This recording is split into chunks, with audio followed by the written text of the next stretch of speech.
مضيئا ولا فلك يدور ولا بحر يجري ولا فلك يسري إلا في محبة هؤلاء الخمسة الذين هم تحت الكساء. فقال الأمين جبرائيل يا رب وما تحت الكساء؟ فقال عز وجل هم أهل بيت النبوة ومعدن الرسالة، هم فاطمة وأبوها وبعلها وبنوها. اللهم صل على محمد وآل محمد. قال جبرائيل يا ربي أتأذنني أن أهبط إلى الأرض لأكون معهم سادسا؟ فقال الله نعم قد أذنت لك.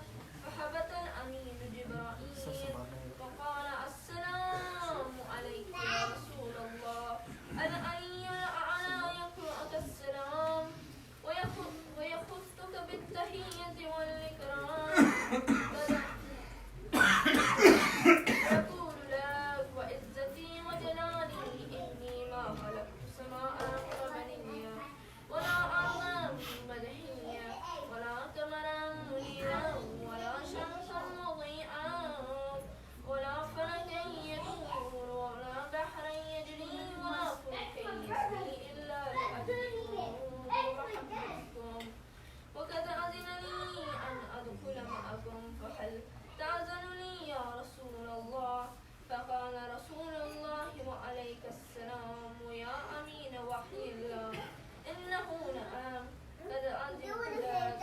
فدخل جبرائيل وأنا تحت الكساء. اللهم صل على محمد وآل محمد. فقال لأبي إن الله قد أوحى إليكم يقول إنما يريد الله ليذهب عنكم الرجس أهل البيت ويطهركم تطهيرا. اللهم صل على محمد وآل محمد. قال علي لأبي يا رسول الله أخبرني ما لجلوسنا هذا تحت الكساء من الفضل عند الله. فقال النبي صلى الله عليه وآله والذي بعثني بالحق نبيا واصطفاني بالرسالة نبيا ما ذكر خبرنا هذا في محفل من محافل أهل الأرض وفيه جمع من شيتنا ومحبينا إلا ونزلت عليهم الرحمة وحفت بهم الملائكة واستغفرت لهم إلى أن يتفرقوا. فقال علي عليه السلام إذا والله خذنا وفاز شيتنا ورب الكعبة. اللهم صل على محمد وآل محمد.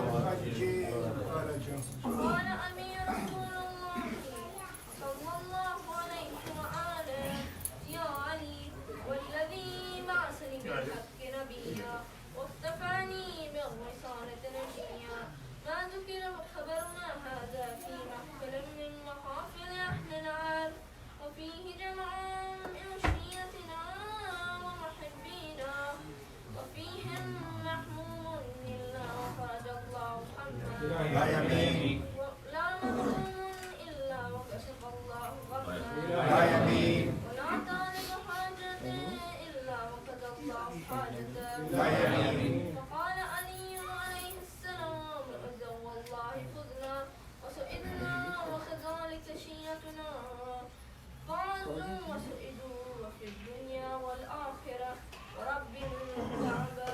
اللهم صل على محمد وآل محمد.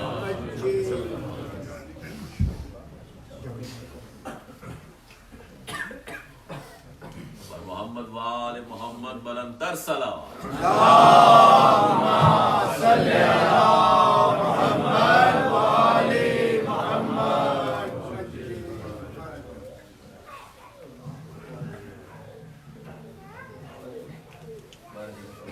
اللهم صل على محمد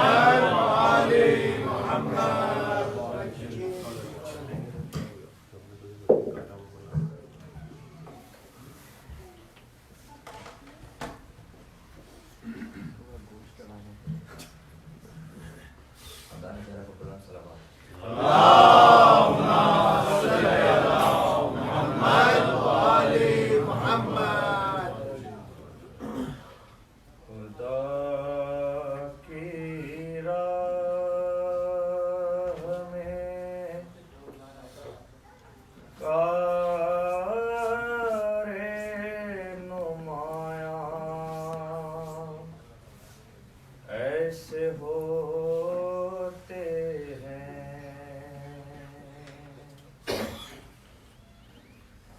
خدا کی راہ میں کار نمایاں ایسے ہوتے ہیں تہے خنجر کیے سجدے مسلمان ایسے ہوتے ہیں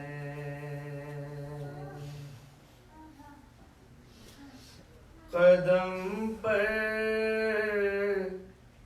شہ کے دم نکلا حبیب ابن مظاہر کا قدم پر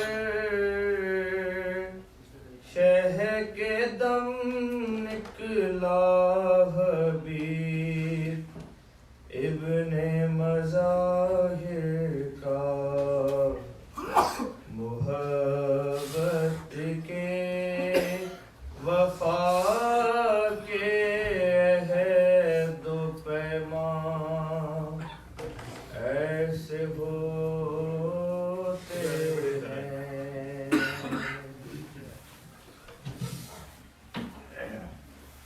تو سنا کر نجم قصہ کربلا والے شہیدوں کا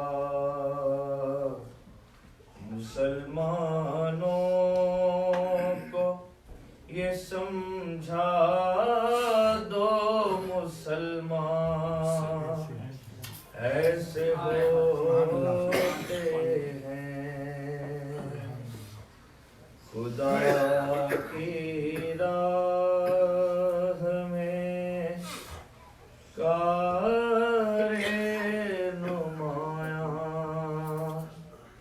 ایسے ہوتے ہیں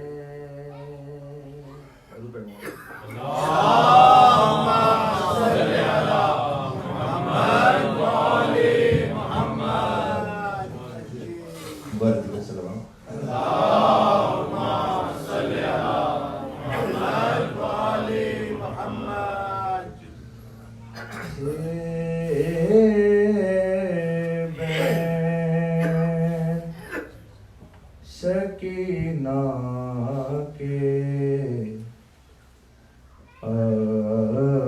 عباس نہیں آئے تھے بین سکینہ کے عباس نہیں آئے دریا پہ گئے ایسے عباس نہیں آئے ایک میں ہی نہ تھی پیاسی بچے بھی تو پیاسے تھے ایک میں ہی نہ تھی پیاسی بچے بھی تو پیاسے تھے کیوں روٹھ گئے مجھ سے عباس نہیں آئے پنچھی ہوں کے ماں مانس ہو ہر شام پلٹتے ہیں پنچھی ہو کے مانس ہو ہر شام پلٹتے ہیں کیا بات خدا جانے عباس نہیں آئے دریا پہ گئے ایسے عباس نہیں آئے کہہ دے کوئی صغرا سے ہم بھول نہیں تجھ کو کہہ دے کوئی صغرا سے ہم بھول نہیں تجھ کو ہم کب کے گھر آ جاتے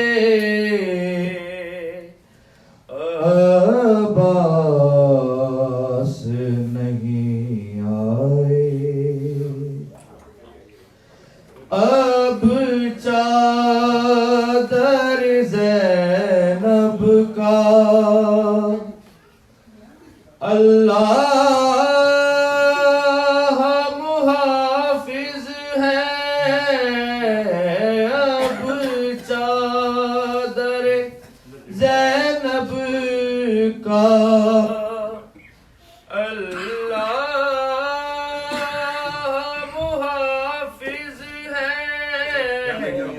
پردے کے جو ضامن تھے عباس نہیں آئے پردے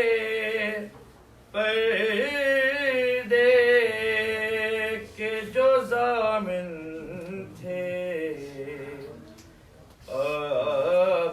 عباس نہیں آئے توجہ بیمار بھتیجے پر ننھی سی بھتیجی پر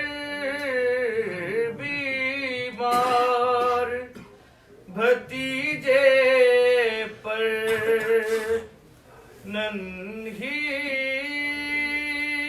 سی بھتیجی پر کیا کیا نہ ستم گزرے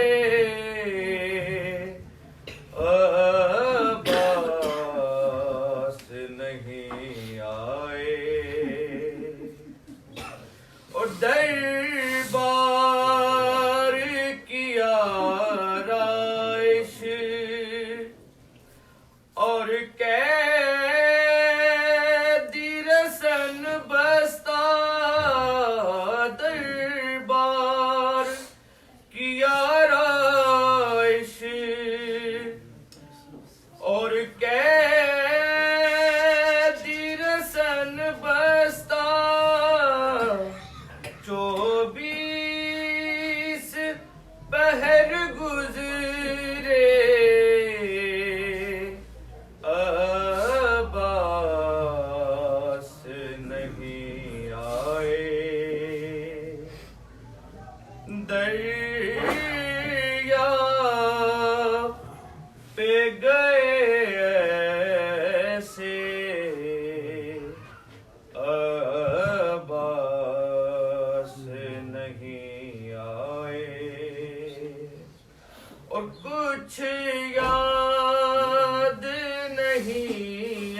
آتا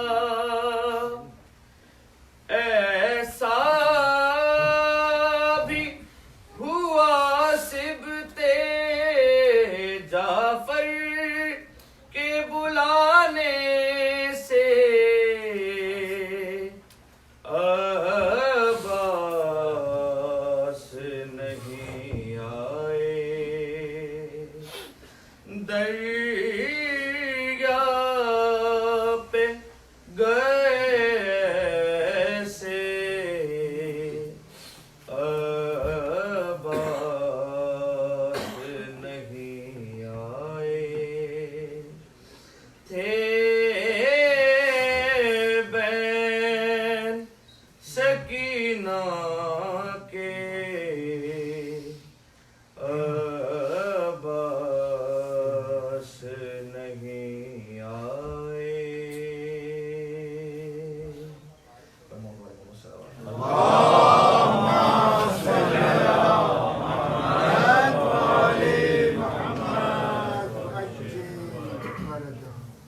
محمد وآل محمد صلوات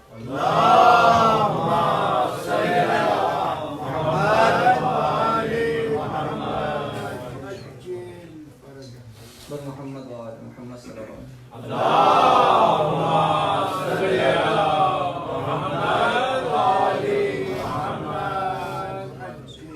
ہو سلام اس پر کے جو قیدی بھی ہے بیمار بھی ہو سلام اس پر کے جو قیدی بھی ہے بیمار بھی پاؤں میں ہے آبلے اور آبلوں میں خار بھی ہو سلام اس پر کے جو قیدی بھی ہے بیمار بھی آنکھ میں آنسو اور زخم جگر میں ہونٹوں پہ ردا کا نوحہ کرب و بلا سے ہے شام تلک وہ کانٹوں پہ سفر کرتا تھا بے ردا سیدانیاں اس پر ستم بازار بھی ہو سلام اس پر کے جو قیدی بھی ہے بیمار بھی ہو سلام اس پر کے جو قیدی بھی ہے بیمار بھی دیکھنے والی آنکھوں نے دیکھا اس راہ میں یہ بھی منظر ایک مسافر پابند سفر ہے خود اپنی لاش اٹھا کر یہ امام وقت ہے اور قافلہ سالار بھی ہو سلام اس پر کے جو قیدی بھی ہے بیمار بھی خون رگوں کا یا غیرت ہاشم کہتی ہے جھکا لے سر کو طاق و سلاسل کیا قید کریں گے ہے صبر کے اس پیکر کو سر اٹھائے کس طرح ہے راہ میں بازار بھی ہو سلام اس پر کے جو قیدی بھی ہے بیمار بھی اور ناحق گناہ ہے عرفان اور مظہر تاریخ و مقاتل سب ہی آل پیمبر اور شام کی گلیاں شبیر کا بیٹا قیدی کیوں نہ ہو محو فغاں قرطاس بھی اشعار بھی ہو سلام اس پر کے جو قیدی بھی ہے بیمار بھی پاؤں میں ہے آبلے اور آبلوں میں خار بھی ہو سلام اس پر کے جو قیدی بھی ہے بیمار بھی اور محمد وآل محمد صلی اللہ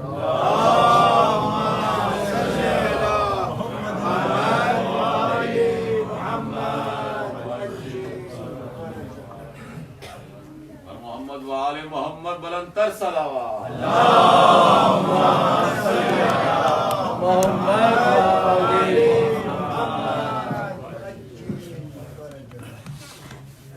نعرے حیدری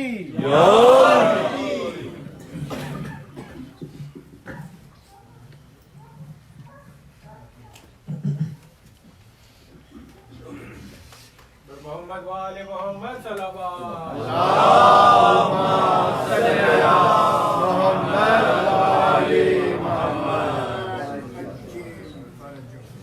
رقیہ بھائی وائف آف رضا حسین منجی شوکت رضا حسین منجی اور مرحومین آف منجی فیملی اور مرحومین آف حیدری فیملی المونی فیملی اینڈ گولانی فیملی تمام مراجع اعظام تمام شعراء اسلام کے لیے تمام علماء کرام شعراء فقراء سب کے لیے آپ اپنے مرحومین کے لیے فاتحہ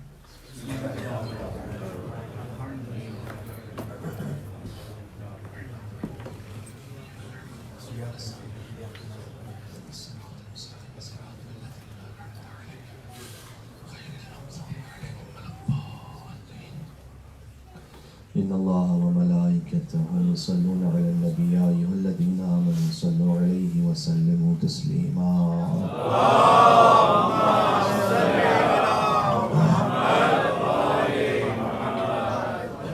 أعوذ بالله من الشيطان اللعين الرجيم بسم الله الرحمن الرحيم الحمد لله الذي أول بلا أول كان قبله والآخر بلا آخر يكون بعده الذي قصرت عن رؤيته أبصار الناظرين وعجزت عن نعته أوهام الواصفين والصلاة والسلام على أشرف الأنبياء والمرسلين حبيب الله العالمين العبد المرتضى والنبي المجتبى والرسول المصطفى سيدنا ونبينا وشفيع ذنوبنا وطبيب نفوسنا ومولانا أبي القاسم محمد اللهم صل على محمد وآل محمد وعلى آله الطيبين الطاهرين المعصومين المظلومين سيما بقية الله في الأرضين الذين أذهب الله عنهم الرجس وطهرهم تطهيرا اللهم صل على محمد رحمة الله على محبيهم واللعنة الدائمة على أعدائهم أجمعين من الأذل إلى قيام يوم الدين واجلس لقبولية كل دعاء وزوال أهل السلام بسم الله الرحمن الرحيم اللهم كل وليك حجة ابن الحسن صلواتك عليه وعلى آبائه في هذه الساعة وفي كل ساعة وليا وحافظا وقائدا وناصرا ودليلا وعينا حتى تسكنه أرضك توعا وتمتعه فيها طويلا اللهم صل على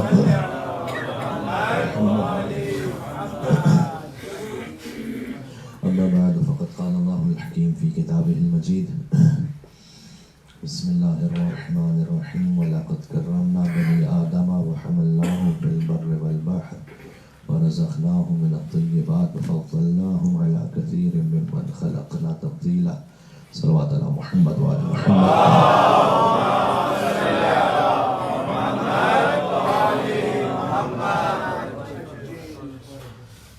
سامنے مومنین اگر تھوڑا سا آگے آ جائیں تو 2-3 اور مومنین شاید یہاں فرش وغیرہ کو شامل ہو جائیں. باقی یہ دیوار پہ سارے سے ہو رہے ہیں جگہ بن جائے.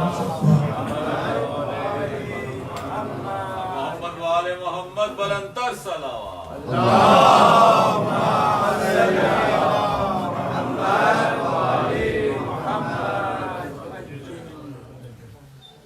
سورہ اسراء جسے سورہ بنی اسرائیل بھی کہا جاتا ہے، آیت کا نشان 70 ہے جس میں ارشاد اقدس الہی ہے وَلَقَدْ كَرَّمْنَا بَنِي آدَمَ، ہم نے آدم کی اولاد کو کرامت عطا کی، عزت عطا کی ہے، شرف عطا کی ہے.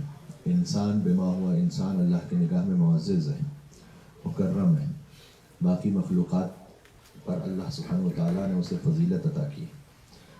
وَلَقَدْ كَرَّمْنَا بَنِي آدَمَ وَحَمَلْنَاهُمْ فِي الْبَرِّ وَالْبَحْرِ، اور ہم نے انسان کو اس صلاحیت عطا کی کہ وہ خشکی پر سفر کرتا ہے اور سمندر پر بھی سفر کرتا ہے. وَرَزَقْنَاهُ مِنَ الطَّيِّبَاتِ، اور ہم نے اسے یہ پہچان عطا کی ہے کہ وہ طیب رزق کو خبیث رزق سے جدا کر سکتا ہے. وَفَضَّلْنَاهُ عَلَى كَثِيرٍ مِّمَّنْ خَلَقْنَا تَفْضِيلًا، اور ہم نے کثیر مخلوقات پر اسے اس کے احترام کی وجہ سے اور ان باتوں کی وجہ سے کہ اس کا رزق پاکیزہ ہے فضیلت عطا کی ہے. یہاں علماء کرام نے لکھا ہے کہ جو وجہ فضیلت ہے اگر انسان اسے چھوڑ دے اس کا مطلب یہ ہے کہ وہ معیار فضیلت جو اللہ نے رکھا تھا وہ انسان باقی نہیں رکھ پایا. اگر آپ کسی جانور کے سامنے کوئی کھانا ڈال دیں تو وہ یہ نہیں غور کرتا کہ یہ حلال ہے یا حرام ہے، وہ یہ نہیں دیکھتا کہ اس میں دوسرے کا کتنا حق ہے، وہ یہ نہیں دیکھتا کہ میری باری پہلے ہے یا بعد میں ہے. آپ فیڈ کرنے کے لیے جب جاتے ہیں تو پرندوں کو فیڈ کرتے ہیں تو جیسے ہی آپ کوئی ایک بریڈ کا پیس ڈال دیں تو سب چپٹ پڑتے ہیں اس پہ، یہ سوچے سمجھے بغیر کہ میں نے اپنا حصہ لے لیا ہے پہلے یا نہیں لیا، مجھ سے پہلے کسی اور کا حق ہے یا نہیں ہے، یہ جو کھانا ڈالا گیا ہے یہ پاک ہے یا نہیں ہے. اللہ نے اسے تمیز نہیں عطا کی، لیکن انسانوں کو یہ تمیز عطا کی ہے. اگر انسان وہ تمیز کھو دے تو پھر سوال یہ ہے کہ وہ ان جیسا ہے یا ان سے بھی بدتر ہے. اس لیے کہ اللہ سبحانہ وتعالیٰ نے انہیں عقل نہیں عطا کی تھی، انسان کو عقل عطا کی تھی. اور یہی وہ بات ہے کہ جس کی طرف اشارہ کیا ہے اللہ سبحانہ وتعالیٰ نے سورہ آل عمران کی آیت میں کہ وَلَقَدْ ذَرَأْنَا كَثِيرًا مِنَ الْجِنِّ وَالْإِنسِ، ہم کثیر جن و انسانوں کو بھر دیں گے جہنم کی آگ سے. لَهُمْ قُلُوبٌ لَا يَفْقَهُونَ بِهَا، ان کے دل ہے لیکن سوچتے نہیں ہیں. وَلَهُمْ آذَانٌ لَا يَسْمَعُونَ بِهَا، کان ہے لیکن سنتے نہیں. وَلَهُمْ أَعْيُنٌ لَا يُبْصِرُونَ بِهَا، آنکھیں ہیں لیکن دیکھتے نہیں. أُولَٰئِكَ كَالْأَنْعَامِ، یہ جانوروں کی طرح ہے. کبھی کبھار دشمنان اہل بیت کے لیے جب کوئی برات کا اظہار کیا جائے تو لوگ یہ کہتے ہیں کہ یہ شان قرآن کے خلاف ہے اور شان اہل بیت کے خلاف ہے کہ ایسے الفاظ استعمال کیے جائیں. انہیں پتہ نہیں ہے کہ اللہ نے قرآن کریم میں کچھ انسانوں کو حیوان کہا ہے، بل ہم اضل، بلکہ اس سے بدتر ہے. اب اگر آپ کسی دشمن اہل بیت کے لیے کوئی لفظ حیوان استعمال کریں تو سوچ سمجھ کے کریں کہ وہ نہیں، اس سے بدتر ہے. قرآن کے مطابق کچھ کم سے کم کچھ انسان تو ایسے ہیں کہ جو حیوان ہیں بلکہ اس سے بدتر ہے، کیونکہ حیوان میں تو اللہ نے سوچنے سمجھنے کی صلاحیت نہیں عطا کی. اب انسان کے پاس جب لکھے صاحبان شور تشریف فرمائے، میں ایک بات کہنا چاہتا ہوں. انسان کے پاس غور کیجیے گا، اس کے پاس ایک پوٹینشل یہ ہے کہ وہ تمام مخلوقات سے افضل ہو سکتا ہے. ازعمت انک جرم صغیر وفیک طوى العالم الاکبر، مولا کائنات نے کہا کہ کیا تو اپنے آپ کو ایک چھوٹا سا جسم سمجھتا ہے؟ وفیک طوى العالم الاکبر، جبکہ اللہ نے تیرے اندر ایک بہت بڑے عالم کو چھپا کے رکھا ہوا. امیر المومنین کی ذات پر ایک صلوات بھیجیے گا محمد علیہ.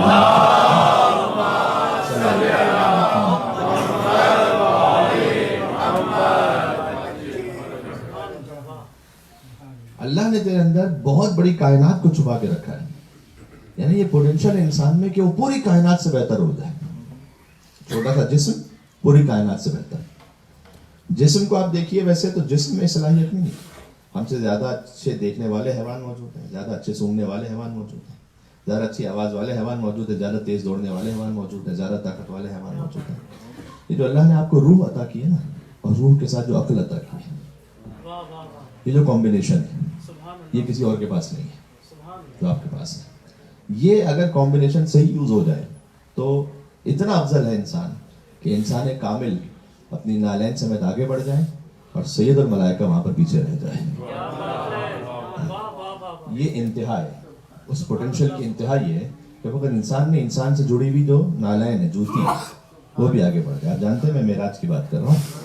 لو دنوت انملۃ لاحترقت, اگر میں اس اور کے برابر بھی آگے بڑھوں تو میں جل کر ہلاک ہو جاؤں گا. سید الملائکہ. اچھا مطلب کیا ہے؟ مطلب یہ ہے کہ ایسا نہیں ہے کہ وہاں پر کوئی وہ آگے بڑھ رہے ہیں تو ان کو راستہ نہیں مل رہا تو وہ آگے نہیں بڑھ سکتے. نہیں, صلاحیت ہی اتنی ہے, ملک کی گنجائش ہی اتنی ہے, پوٹینشیل ہی اتنا ہے. یہ بلب ہے, آپ فرض کیجئے کہ یہ 50 واٹ کا اگر بلب ہے تو یہ مطلب نہیں ہے کہ یہ بڑھنا چاہ رہا ہے تو کوئی روک رہا ہے اسے آگے. نہیں, اس میں صلاحیت ہی اتنی ہے. تو آپ 1000 واٹ ڈال دیں گے تو پھٹ جائے گا خود بخود. جبریل کی صلاحیت ہی اتنی ہے, بس اس سے آگے بلاسٹ ہو جائے گا, ختم. انسان کامل کی صلاحیت ہے کہ وہ آگے بڑھے. انسان کامل کس طرح ہوئی جو استاد شہید مطہری نے استعمال کی اور بھی علماء نے استعمال کی. تو انسان کامل میں اللہ نے ایک پوٹینشیل انسان میں پوٹینشیل رکھا ہے, اور اس پوٹینشیل کا عالی ترین اظہار ذات سرکار خطی مرتبت ہے کہ وہ آگے بڑھ گئے, اور وہ نالین بھی جو انہوں نے پہنی ہوئی تھی وہ بھی اتارنے کی ضرورت نہیں ہوئی, اس سمیت وہ آگے بڑھ گئے. یا موسیٰ فقلن علیک انک بالوادی المقدس طویٰ, اے موسیٰ اپنی نالین کو اتار دو, تم طور کی مقدس وادی پر ہو. تو اللہ سبحانہ وتعالیٰ نے حضرت موسیٰ سے نالین اتروا لی تھی, حضور نالین سمیت آگے بڑھ گئے. اس کی بھی وجہ ہے اب کہاں کہاں رکے انسان. آپ اگر کسی کے گھر جائیں نا, اس کے ڈرائنگ روم میں جائیں گے, چاہے $50 کا کارپٹ بچھاؤ اگر آ جاتا ہے تو آپ جوتے اتار کے جائیں گے. اپنے ڈرائنگ روم میں جائیں گے تو 10,000 کا کارپٹ ہے تو جوتے پہن کے جائیں گے. جو آپ کی اپنی جگہ ہے وہاں پہ چلے جائیں گے. کوئی کائنات میں ایسی جگہ ہی نہیں کہ جہاں حضور کا اختیار نہ ہو. حضور کی جگہ تھی, اللہ نے کہا کہ آپ ایسے ہی آ جائیے جیسے ہیں, اپنے گھر میں آ رہے ہیں ویسے, کوئی فرق ہی نہیں. تو بات پہنچ رہی. یہ انسان کامل کی اس استعداد کا اظہار ہے. اچھا, جب ہم اور آپ کے لیے کیا ہے پوٹینشیل اللہ نے رکھا ہے کہ ملائکہ سے افضل ہو. ہر انسان میں پوٹینشیل ہے. تو حضور کی مثال تو ہم نے عالی ترین مثال دی, ورنہ ہر انسان میں اللہ نے پوٹینشیل رکھا ہے. اور ہے کتنے انسان ایسے ہوں گے کہ جو ملائکہ سے افضل ہیں. میں معصوم ہستیوں کی فقط بات نہیں کر رہا, عام انسانوں کی میں بات کر رہا ہوں. ملائکہ سے افضل ہے. لیکن آپ جانتے ہیں کہ جہاں کہیں ایک اپرچونٹی ہوتی ہے تو ساتھ میں ایک رسک ہوتا ہے. اپرچونٹی بغیر رسک نہیں ہوتی. جب آپ اپرچونٹی کو حاصل کرنا چاہیں گے تو ساتھ میں ایک رسک ہوگا کہ جس کو رسک مینجمنٹ, جسے آپ کو مینیج کرنا پڑے گا. اپرچونٹی یہ ہے کہ جائیں تو ملائکہ سے اوپر ہو. رسک یہاں پر انسان کے وجود میں یہ ہے کہ اگر نہ سنبھال پایا اپنے آپ کو تو جانوروں سے بدتر ہو. خطرہ یہ بھی ہے. باقی جو مخلوقات ہیں وہ کانسٹنٹ ہے, جو ہے وہ ہے. انسان میں یہ بڑی فلیکسیبلٹی ہے. اچھا, یہ جو فلیکسیبلٹی ہے اب اس کو مجھے سنبھالنا ہے اپنے آپ کو. اللہ نے تو نفس پاک دیا ہے, اس کو پاک رکھنا ہے مجھے.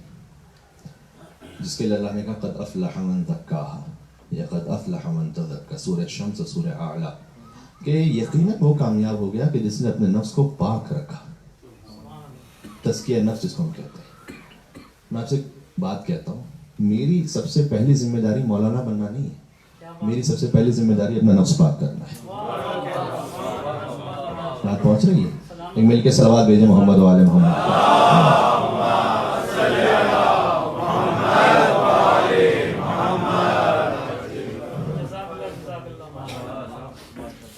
آپ کی پہلی ذمہ داری چارٹرڈ اکاؤنٹنٹ بننا نہیں ہے، پہلی ذمہ داری ڈاکٹر بننا نہیں ہے. آپ ہم میں سے ہر ایک کی پہلی ذمہ داری اپنا نفس پاک کرنا ہے. نفس پاک کر کے یہ سب کچھ ہے تو قابل احترام ہے. بغیر تزکیہ نفس کے چاہے انسان عالم دین بھی ہے تب بھی کسی احترام کے قابل نہیں، کیونکہ نفس پاک نہیں.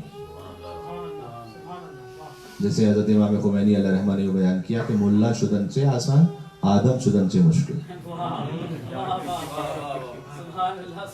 ملا ہو جانا آسان ہے، آدم ہونا مشکل ہے. ہر انسان کی جو پہلی ذمہ داری ہے نا وہ ہے نا نفس پاک کرے، اس کے ساتھ وہ جو بننا چاہتا ہے بن جائے. اس کے بعد اگر کوئی ڈاکٹر ہے جس نے تزکیہ نفس کیا ہوا ہے قابل احترام ہے. صحیح ہے. تو ہر رشتے کی حیثیت سے، باپ ہونے کی حیثیت سے، بیٹا ہونے کی حیثیت سے، شوہر ہونے کی حیثیت سے، بیوی ہونے کی حیثیت سے، جب نفس پاک ہے تو یہ سب قابل احترام رشتے ہیں اور سب اس کی حیثیت احترام کے قابل ہے.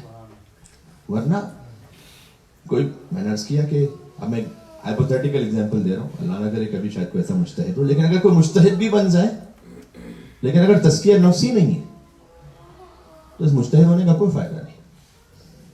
اس لیے اللہ نے 3 مقام ہے جہاں ذکر کیا ہے کہ یقیناً انسان کامیاب ہے. پورے قرآن میں 3 مقام ایسے ہیں، سورہ شمس، سورہ اعلیٰ، سورہ مومنون. 11 مقام ایسے جہاں کا لعلکم تفلحون، شاید کامیاب ہو جاؤ، شاید. اور 3 مقام ایسے جہاں کا یقیناً کامیاب ہو گئے. 3 مقام جو یقیناً کامیاب ہو گئے اس میں سے 2 ہیں کہ یقیناً وہ کامیاب ہو گئے جس نے اپنا نفس پاک کیا، اور سورہ مومنون میں قد افلح المومنون، یقیناً وہ کہ جو صاحب ایمان ہے وہ کامیاب ہو گیا. اور صاحب ایمان کی آگے شرائط وہ بیان کی کہ جو ساری تزکیہ نفسی کی ہیں. قد افلح المؤمنون الذين هم في صلاتهم خاشعون الذين هم عن اللغو معرضون والذين هم للزكاة فاعلون. یقیناً وہ مومن کامیاب ہو گئے جو اپنے نماز میں خضوع و خشوع رکھتے ہیں، اور یقیناً وہ کامیاب ہو گئے کہ جو لہو و لعب سے پرہیز کرتے ہیں، اور وہ کامیاب ہو گئے جو زکوٰۃ کو ادا کرتے ہیں. تو یہ مومنین کامیاب ہو گئے ایک جگہ کا، اور ایک جگہ کا کہ تزکیہ محمد وآل محمد صلی اللہ اللہم صلی اللہ علیہ محمد. غور فرمائیے گا ایک قرآنی بحث سے جو آپ کے سامنے اس کرنا چاہ رہا ہوں کہ یقیناً کامیاب ہو گئے وہ لوگ جنہوں نے اپنے نفس کو پاک کیا، اور یقیناً کامیاب ہو گئے وہ جو ایمان لے آئے. سورہ مومنون، سورہ اعلیٰ، سورہ شمس.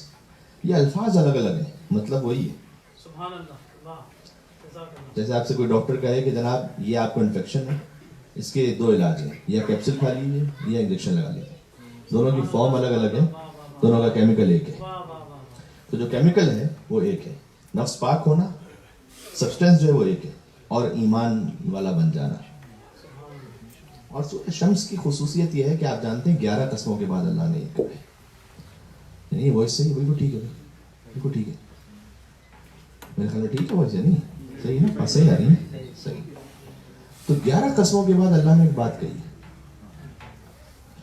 قرآن میں کچھ سورے ایسے ہیں جو ایک قسم سے شروع ہوتے ہیں، ایک قسم سے. سورہ عصر مثلا، والعصر ان الانسان لفی خسر، زمانے کی قسم، انسان نقصان میں ہے. ایک قسم ہے. قرآن کے کچھ سورے ایسے ہیں دو قسموں سے. قرآن کی اللہم صلی علی محمد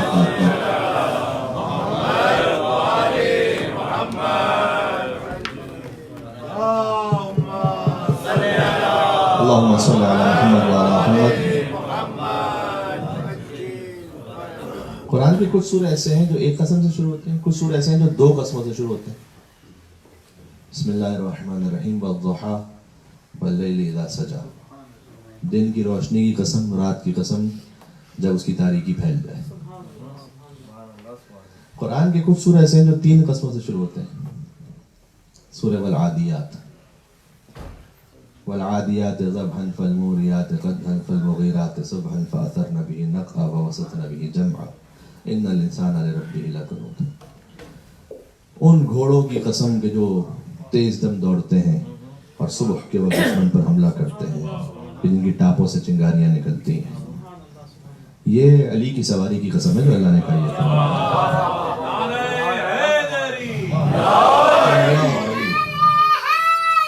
یا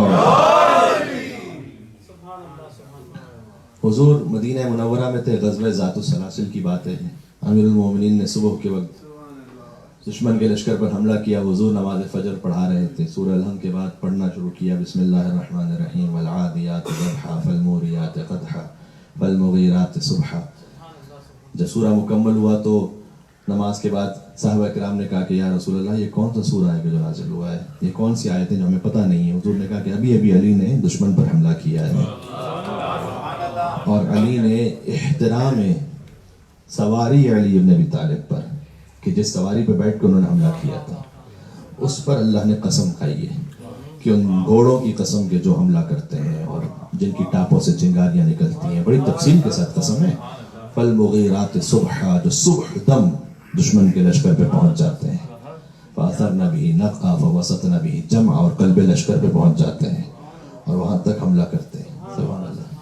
اب آپ فرق سمجھیے گا امیر المومنین کا اور بقیہ صحاب کا، ہر ایک اپنے اپنے مقام پر ہوگا احترام، لیکن امیر المومنین وہ ہے۔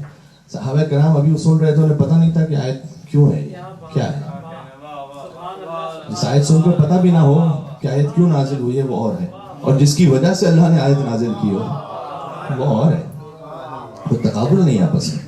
اچھا مجھے بتائیے گا، اللہ نے پورے قرآن میں کسی اور بزرگ ہستی کی قسم کھائی ہے کیا؟ اللہ نے اپنی قسم کھائی ہے قرآن میں، رسول اللہ کی قسم ہے قرآن میں، مجھے بتائیے کسی اور بزرگ ہستی کی قسم ہے قرآن میں؟ کسی بھی محترم بزرگ ہستی کی۔ میرا تو یہ مسئلہ ہی نہیں ہے کہ کون کسے مانے کسے نہ مانے، جسے جس کو ماننا ہے وہ مانے، لیکن علی کے مقابلے پر نہ لے کر جسے جس کو ماننا ہے مان لے، جس کا اپنا جو نصیب ہے، جسے جو تحقیق سمجھ میں آ گئی، لیکن میں کہہ رہا ہوں کہ علی کے مقابلے بھی کسی کو نہ لے کر آئیے۔ کیوں؟ اس لیے کہ ہے کوئی بزرگ ہستی کہ اللہ نے قرآن میں جس کی قسم کھائی ہو؟ فلاں محترم ہستی کی قسم، فلاں صاحب کی قسم ہے نہیں، لیکن امیر المومنین کی سواری کی قسم تو ہے۔ یعنی جس ہستی کو یا جن لوگوں کو اللہ نے علی کے گھوڑے کی ٹھاپوں کے برابر بھی نہیں سمجھا،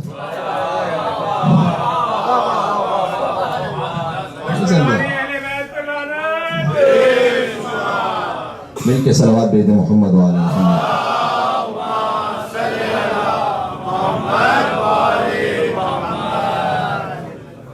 نہیں سمجھا نا؟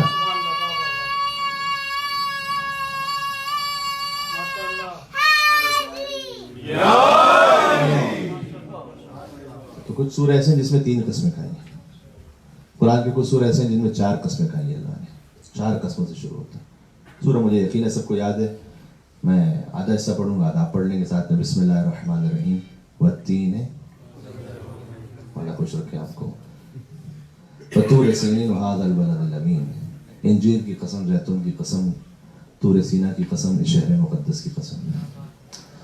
یہ خیر عجیب ہے، مطلب یہ کہ کوئی بات میں ربط بھی تو ہو نا، یعنی انجیر کی قسم، زیتون کی قسم، پہاڑ کی قسم، شہر کی قسم، یہ کیا ہے؟ یہ کبھی اور عرض کروں گا انشاءاللہ۔ یعنی عام انسان بے ربط باتیں نہیں کرتا، تو اللہ کہہ رہا ہے کہ پہلے ایک انجیر کی قسم کھائی، پھر ایک پھل کی قسم کھائی، پھر ایک پہاڑ کی قسم کھائی، پھر ایک شہر کی قسم کھائی۔ مطلب یہ کیا ہو رہا ہے یہاں پر؟ چلے اب تشنگی پوری نہ رہ جائے، آپ کے چہرے کچھ بتا رہے ہیں کہ مولانا انجیر کا درخت وہ تھا کہ حضرت آدم علیہ السلام ان سے کہا گیا تھا کہ آپ اس درخت کے قریب نہ جائیے گا۔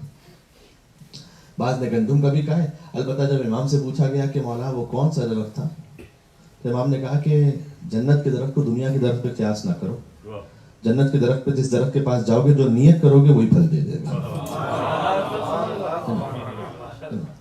تو وہ اس وقت کہتے ہیں کہ وہ انجیر کا درخت تھا۔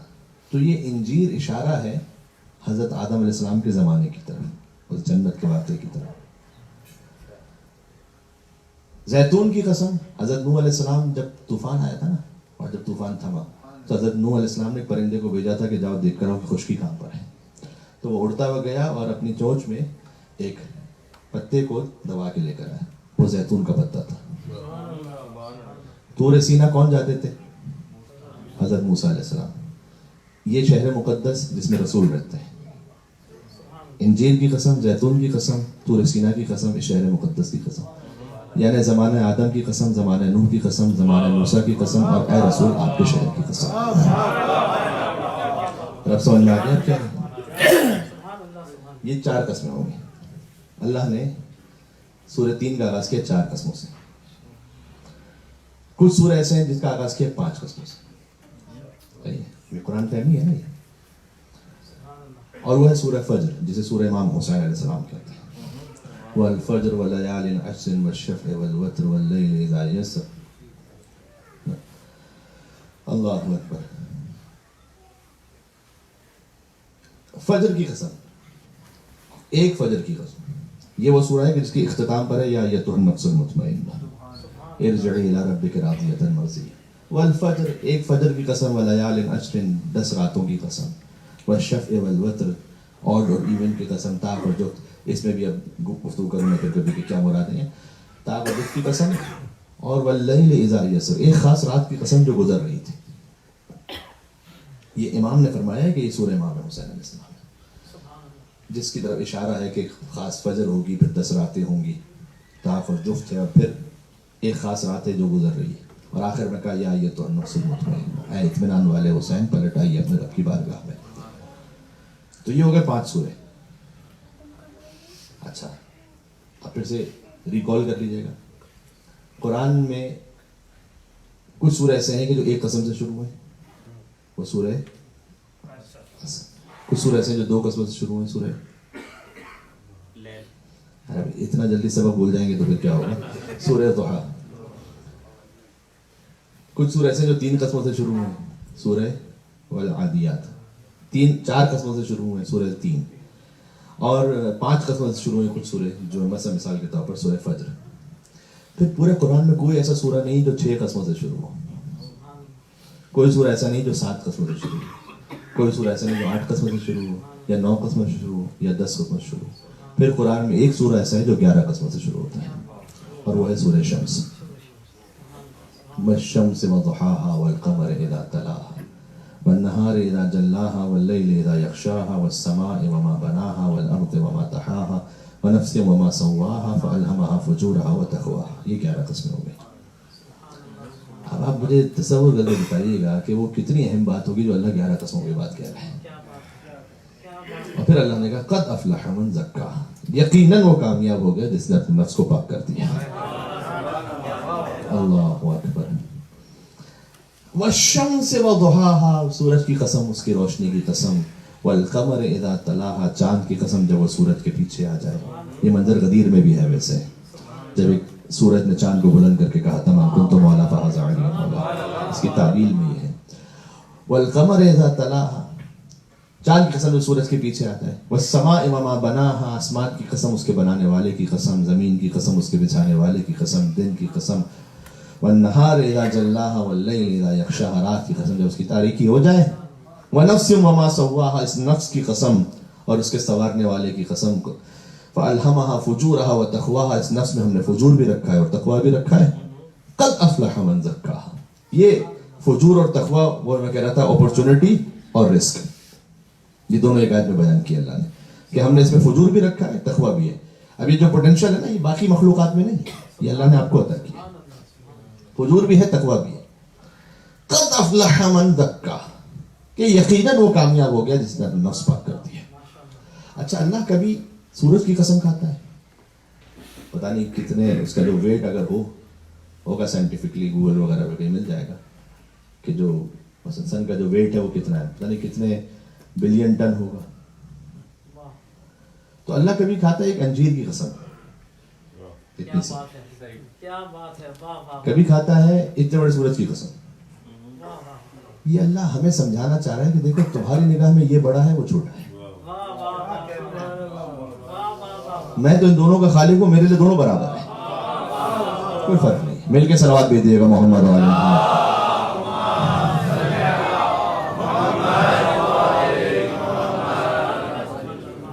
میرے لیے تو دونوں برابر ہیں. جب وہ کسی شے کا ارادہ کرتا ہے قال کن، قال له کن فیکون. وہ کن کہتا ہے وہ چیز ہو جاتی ہے. وہ سورج اور انجیر میں فرق نہیں اس کے کے لیے زیتون میں اور اتنے بڑے شہر میں فرق نہیں ہے، بالکل برابر ہے. اور اللہ نے جو 11 قسمیں کھائی ہیں اس کے بعد کہا قد افلح من زکا. زمین و آسمان پورے نظام کائنات کی قسم کھائی اللہ نے. سورج کی قسم، چاند کی قسم، دن کی قسم، رات کی قسم، آسمان کی قسم، زمین کی قسم. یہ کیا اللہ کہنا چاہ رہا ہے؟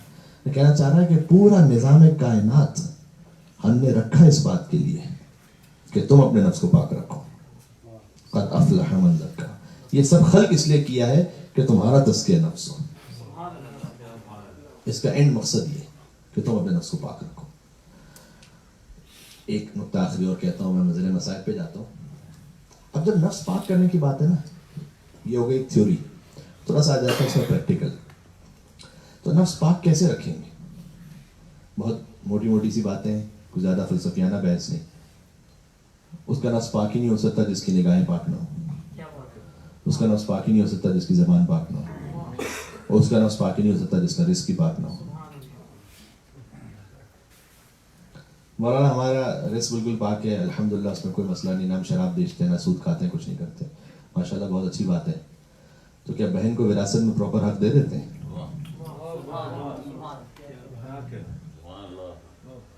بیٹی کا جو جائز شرعی حق کے وراثت ہے وہ دیتے ہیں اسے صحیح طرح سے. آج بھی ہے نا ایسے معاملہ. پھر بہن کو وراثت ہی نہیں دیا، حق ہی نہیں دیا. جب حق نہیں دیا تو وہ تو غصب کر لیا نا. تو ہم سمجھ رہے ہیں کہ ہم شراب نہیں بیچ رہے. تو کسی نے اچھی بات کہی تھی کہ سور کا گوشت تو ہے حرام، لیکن اگر مال حرام سے بکرے کا گوشت خریدا جائے تو وہ بھی حرام ہے. بات پہنچ رہی ہے؟ تو اچھا، حق امام دے رہے ہیں، مال امام جو خمس ہے. بہن بھائی کا حق تو چھوڑ دیں، امام کا حق تو نہیں غصب کر کے بیٹھے ہوئے، تو وہ بھی رزق حرام شامل ہو رہا ہے. بیوی کو جو جائز شرعی حق مہر تھا وہ دیا تھا یا نہیں دیا تھا؟ یا زبردستی معاف کروا لیا تھا؟ یہ بھی مال حرام ہے جو ہمارے مال میں اگر وہ آخر معاف. اسلام کا حکم لا مروت فی الاسلام. اسلام میں کسی کے مروت سے فائدہ اٹھا کر کوئی مال معاف کروا لینا جائز نہیں ہے. مثال دے دیتا ہوں. ابھی مجلس کے بعد آپ ہاتھ ملانے آئے، میں نے کہا کہ یہ پین بہت اچھا لگ رہا ہے، ذرا دے دیجیے گا. اب آپ نے کہا مولانا نے سب کے سامنے مانگا ہے تو کیا منع کریں گے اب ہم، چلو لے لیجیے. تو میرے لیے اس مروت سے فائدہ اٹھا کر کہ میں یہ کہوں کہ بھائی اجازت تو دے دی تھی انہوں نے، نہیں اجازت کس طرح سے دی تھی اور میں نے کس طرح اجازت لی تھی؟ جائز نہیں ہے. مطلب مجلس کے بعد ہاتھ ملانے آ جائیے گا، میں مثال دے رہا ہوں کہ مولانا گھڑی نہ مانگ لیں، پہن کے مثال دے کے گھڑی مانگ لیں. صلوات بھی دے گا ملتے محمد.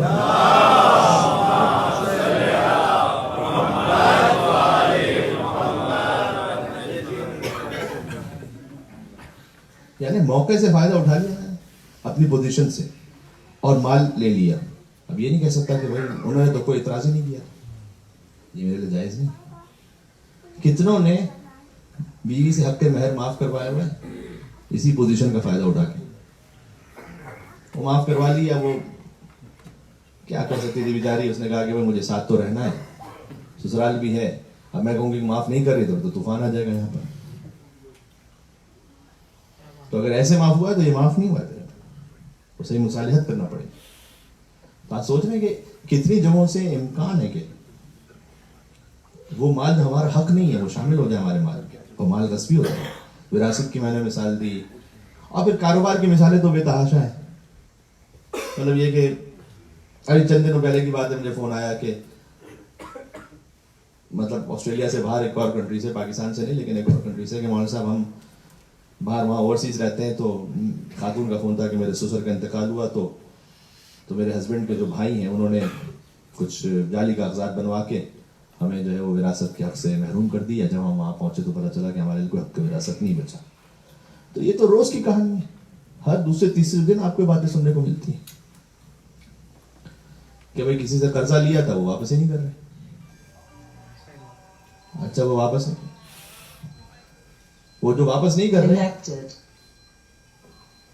وہ جو قرضہ تھا جو واپس نہیں کر رہے اس کو آپ نگلیکٹ کر دیں. مجھے سنا تو مال کھا کے بیٹھے ہوئے لیکن ماشاءاللہ ہر سال جا رہے ہیں زیارت امام حسین. آپ کے لیے مجھ سے بڑھ کے کون ہوگا زیارت امام حسین اسلام کے لیے؟ میں نے کتنا پڑھا ہے یہاں پر, لیکن کسی کا مال غصب کر کے تو نہیں جا سکتے. پاکستان میں بڑی مرکزی مجلس کروا رہے ہیں, کھودو تو پتہ چلے گا 20 لوگوں کا مال کھا کے بیٹھے ہیں. ٹھیک ہے, تو اب لوگ کہتے ہیں کہ ہمارے صاحب نیکی کا تو زمانہ ہی نہیں رہا. البتہ ایک بات ہے, یہ مال رس کر لینا وغیرہ تو حرام ہے, لیکن نیکی کی جہاں تک بات ہے کہ جب آپ نے کسی سے نیکی کی اور اس نے صحیح رسپونڈ نہیں کیا آپ کو, زیادہ تر لوگ کہتے ہیں بھائی نیکی کی اور جس سے نیکی کرو اسی کے شر سے بچو. مولا کی حدیث میں تو مولانا نے یہ نہیں کہا کہ نیکی نہ کرو, مولانا کا نیکی کر کے الرٹ رہو. تماشا اور محمد وآل محمد بلندر صلوات. اللہم صل علی محمد. مولانا نے یہ نہیں کہا کہ نیکی نہیں کرو. وہ افراد جو کہتے ہیں نا نیکی کا زمانہ نہیں رہا, وہ نیکی کی جزا کو بندوں سے ایکسپیکٹ کر رہے ہوتے ہیں. جو نیکی کی جزا کو خدا سے چاہتا ہے اس کے لیے ہر زمانہ ہی نیکی کا زمانہ ہے. مل کے صلوات بھیجیں محمد و آل محمد پر. اللہم صل علی محمد.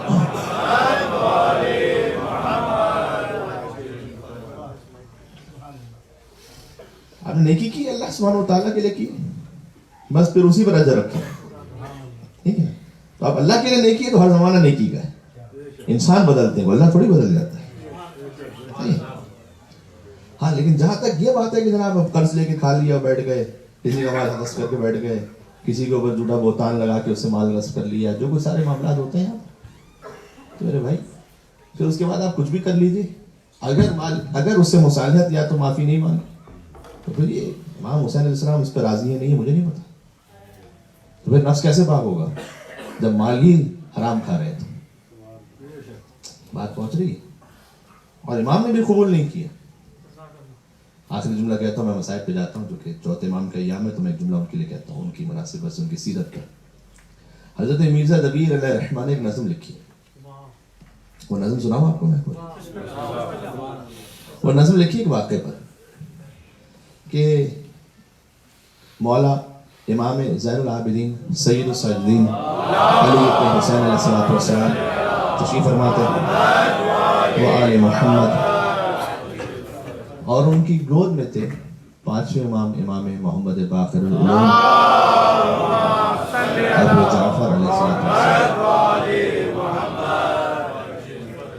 پانچویں امام کے بظاہر بچپن کا زمانہ ہے. اچھا بچپن امام کے لیے بچپن اور جوانی اور بڑھاپا وہ فرق نہیں کرتا, وہ ان کا علم اسی مقام پر ہے, اور ان کا شعور جو ہے وہ بچپن, آپ جانتے ہیں ساری باتیں تو دہرانے کی ضرورت نہیں. امام کا بظاہر بچپن ہے. تو ایک محب آیا اور اس نے کچھ درہم دی امام کی خدمت میں بطور نظر. چوتھے امام کی خدمت میں وہ درہم دیے اور سامنے اس نے زمین پر امام کی خدمت میں رکھ دیے. پانچویں امام اس سے کھیل رہے ہیں, اور کھیل رہے کا مطلب ہے کہ وہ یہ سمجھ رہا ہے کہ کھیل رہے ہیں چونکہ بچپن میں. امام نے ان درہموں کو آگے پیچھے کرتے کرتے ایک درہم اٹھایا اور پھینک دیا امام نے. تو وہ اس نے یہ سمجھا کہ امام درہم سے کھیل رہے تھے, تو ٹھیک ہے دور پھینک دیا امام نے. وہ گیا اور اس نے درہم اٹھا لیا اور پھر ملا دیے درہم نے. امام پھر اس کو دیکھنے لگے اور کھیلنے لگے, اور پھر ایک درہم اٹھایا اور پھر امام نے پھینک دیا. کوئی درہم نہیں پھینک رہے تھے امام, وہی درہم پھینک رہے تھے. اور تیسری مرتبہ بھی یہی ہوا کہ پھر اس نے درہم ملایا تو امام نے کچھ درہم آپس میں ہاتھ میں لی اور پھر وہی درہم اٹھا کے امام نے دور پھینک دیا. تو اس نے پوچھا امام چاروں سے کہ مولانا یہ بار بار آپ کے جو فرزند ہے وہ ایک درہم اٹھا کے پھینک دیتے ہیں, اس کی کیا ہوتا ہے؟ اب مرزا دبیر علیہ الرحمٰن نے اس کو پورا نقل کیا, اس پورے واقعے کو. کہتے ہیں ایک دن پدر کی گود میں تھا وہ فلک مقام. ایک دن پدر کی گود میں تھا وہ فلک مقام. ایک شیعہ لایا نظر درہم پہ امام, سجاد کے حضور وہ درہم رکھے تمام. درہم سے کھیلنے لگا فرزند نیک نام. اس کھیلنے کو کس طرح سے انہوں نے تعبیر کیا ہے کہ بظاہر تو کھیل رہے ہیں لیکن اصل بات کیا ہے، یہ حضرت میر دبیر علیہ رحمہ ہی کر سکتے تھے. تو بیت میں انہوں کی وضاحت کی کہ سجاد کے حضور وہ درہم رکھے تمام، درہم سے کھیلنے لگا فرزند نیک نام، کیا عقل دی تھی خالق روزے حساب میں. یہ کھیلنے کی وجہ سے، یہ عقل کی وجہ سے. کیا عقل دی تھی خالق روزے حساب میں، میں درہم زمین پہ پھینک دیا ایک جراب میں. تب دوڑ کر محب نے وہ درہم اٹھا لیا اور اس کو درمیان دراہم ملا دیا. غور فرمائیے گا، اور اس کو درمیان دراہم ملا دیا. باقر نے چن کے پھر وہی درہم جدا کیا. وہی درہم باقر نے چن کے پھر وہی درہم جدا کیا. طفلی میں تھی آپ پہ تائید کبریا. لکھا ہے 3 بار یہی ماجرا ہوا، اس دم محب کو شہ کے تحیر بڑا ہوا. آخری بند اور میں اس کو ختم کر رہا ہوں. اس دم محب کو شہ کے تحیر بڑا ہوا، عابد سے کی یہ شیعہ عابد نے التجا. ارشاد آپ کیجئے یہ ماجرا ہے کیا. شہ نے کہا یہ عادت طفلی نہ جاننا. شہ نے کہا یہ عادت طفلی نہ جاننا. کیوں؟ ہوگا امام بعد ہمارے یہ محلقہ. یہ بچپن کی بات نہیں ہے، یہاں پر ہوگا امام بعد ہمارے یہ محلقہ. تو پھر مولا قبول کیوں نہیں کر رہے؟ درہم یہ ایک غصبی و مال حرام ہے. درہم یہ ایک غصبی و مال حرام ہے، میں کیوں کر اسے قبول کرے، یہ امام ہے. محمد وآل محمد صلوات. صلی اللہ علیہ وسلم. بلندی درجات حضرت مرزا دبیر باز بلند نعرہ صلوات.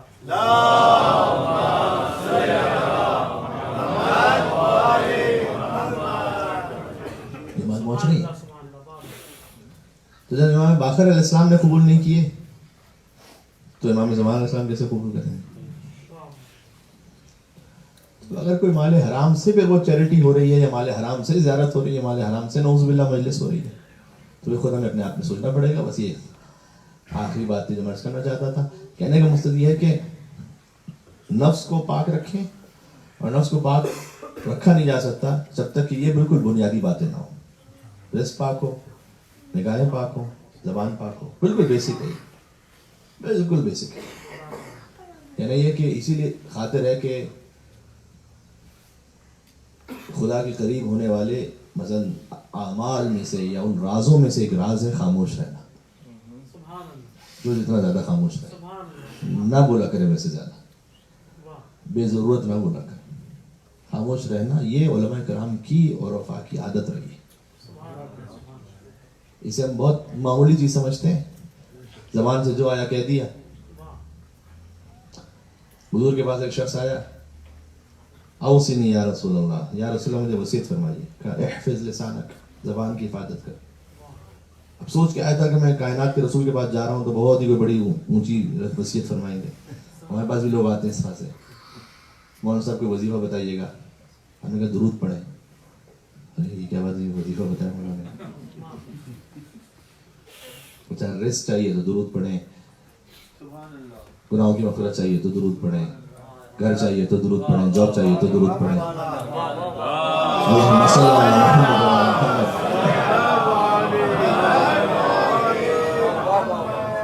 مولانا یہ سمجھ میں نہیں آ رہا، مطلب یہ کہ آپ سے جو بات کہہ رہے ہیں آپ کہہ رہے ہیں درود پڑھیں. یہ سمجھ میں آ رہا ہے؟ موبائل کال کرنی ہو تو موبائل، ایس ایم ایس کرنا ہو تو موبائل، واٹس ایپ کرنا ہو تو موبائل، یوٹیوب دیکھنا ہو تو موبائل، فیس بک دیکھنا ہو تو موبائل، یہ سب کچھ کر سکتا ہے. درود پڑھ کے کچھ نہیں ہو سکتا. جیسے اللہم صلی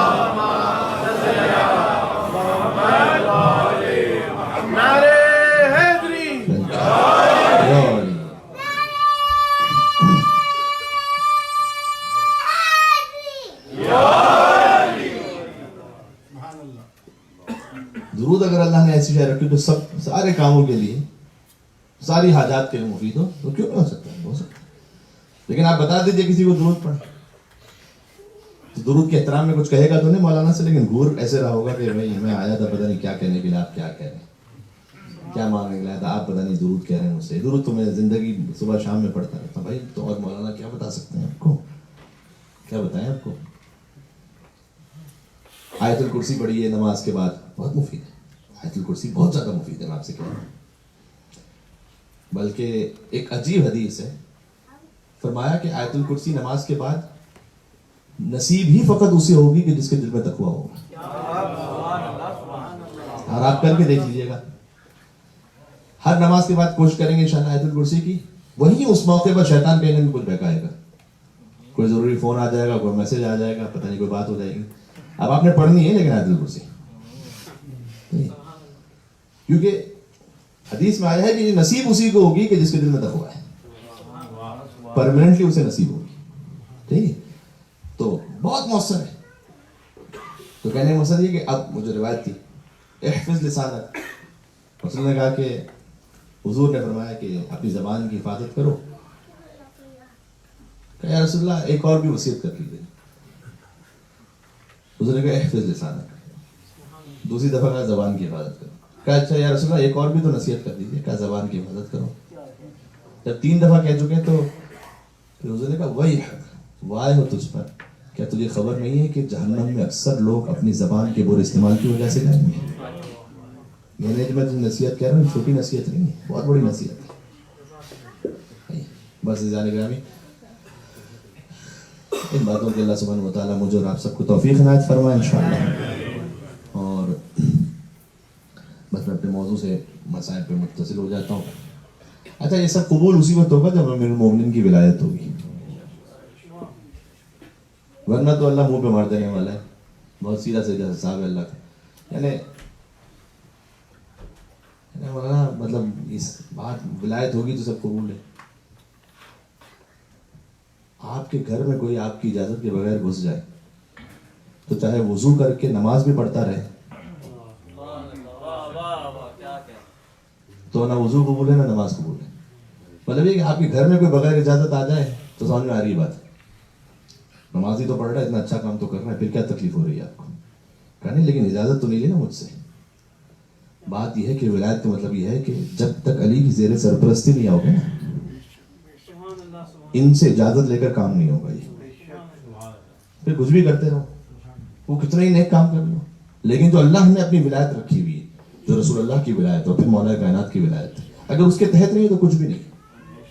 یہ بالکل ویسا ہے کہ جیسے میں آپ سے کہوں کہ بھائی آپ اس دروازے سے آئیں گے، اس طرف سے آئیں گے نا میرے یہاں تو آپ وضو کر کے نماز پڑھ سکتے ہیں، اس طرف سے آئیں گے تو میری اجازت نہیں ہے. تو پھر آپ نے آنا اسی طرف سے، تب جا کے قبول ہوگا معاملہ. ٹھیک ہے، تو اللہ نے خاص چینل رکھا ہوا ہے، اس چینل سے آئیں گے تو پھر معاملہ قبول ہے، ورنہ قبول نہیں. تو چلے رات کی مجلس میں اس کو ڈیٹیل سے سناؤں گا، ورنہ تو جنت کے دروازے پر بھی اللہ نے ایک فلٹر رکھا ہوا ہے. وہاں پہ جنت کا دروازہ بند ہوگا اور جنتی سے کہا جائے گا کہ جنت کا دروازہ یہ کوئی ہمارے لکڑی یا اسٹیل کی طرح تھوڑی ہوگا، کوئی ان باب الجنت من یاقوتۃ حمراء، جنت کا دروازہ سرخ یاقوت کا ہوگا، علی صفائح الذهب، اس پر سونے کی کنڈی لگی ہوگی اور دروازہ بند ہوگا. اور جنتی پہنچ جائے گا، جب جنت میں پہنچ جائے نا تو اس بات کو یاد کیجیے گا انشاءاللہ. وہاں پر جب جنتی پہنچ جائے گا نا تو کہے گا پروردگار یہ دروازہ یہاں بند ہے. اللہ کہے گا کہ اسے مارو اس کنڈی کو. فَإِذَا دَقَّتِ الْحَلَقَةُ عَلَى الصَّفْحَةِ تَنَّتْ وَقَالَتْ يَا عَلِي، جب کنڈی دروازے پر لگے گی تو یا علی کی آواز آئے گی.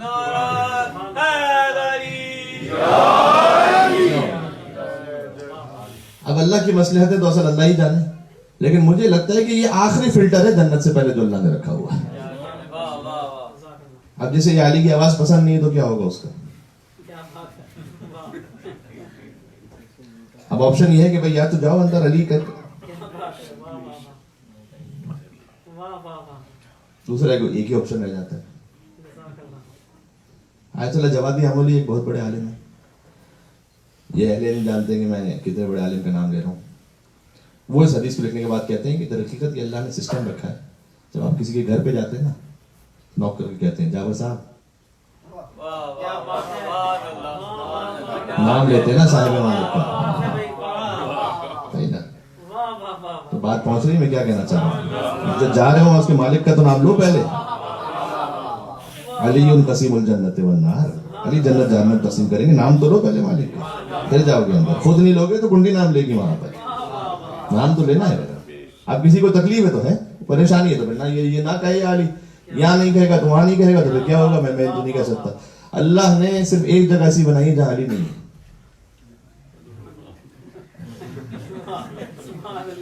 مشکل یہی ہے، کیا کریں. اب جہاں بھی جائیے تو وہاں مولا کائنات کی امامت اور ولایت ہے. ایک جگہ ایسی بنائی کہ جہاں علی نہیں ہوں گے وہاں پر، ہے نا بھائی. مسجد میں بھی علی ہے تو منبر پہ بھی علی، ہر جگہ علی ہے نا. کعبہ گواہ ہے دوش پیغمبر پہ بھی علی، ہجرت کی شب رسول کے بستر پہ بھی علی، جنت علی کی ملک ہے کوثر پہ بھی علی. تو ہر جا علی ملیں گے نہ دامن بچائیے، میں بچنا علی سے ہے تو جہنم میں جائیے. یہی ہے اور تو کوئی آپشن ہی نہیں. تو یہ جو سارے اعمال ہیں، یہ سارے جو طہارت نفس ہے، یہ قبول اس سے ہے کہ جو امیر المومنین کی ولایت کے دائرے میں ہے. یہ مجلس مکمل ہو گئی. ضروری ہے کہ اس پیغام کو بھی ساتھ میں دیا جائے، ورنہ لوگ سمجھنے لگتے ہیں، بعض دیندار لوگ یہ سمجھنے لگے ہیں کہ نماز روزہ دین کی بنیاد ہے اور اس کے اوپر محبت اہل بیت. غلط. محبت اہل بیت دین کی بنیاد ہے اور اس کے اوپر نماز روزہ ہے.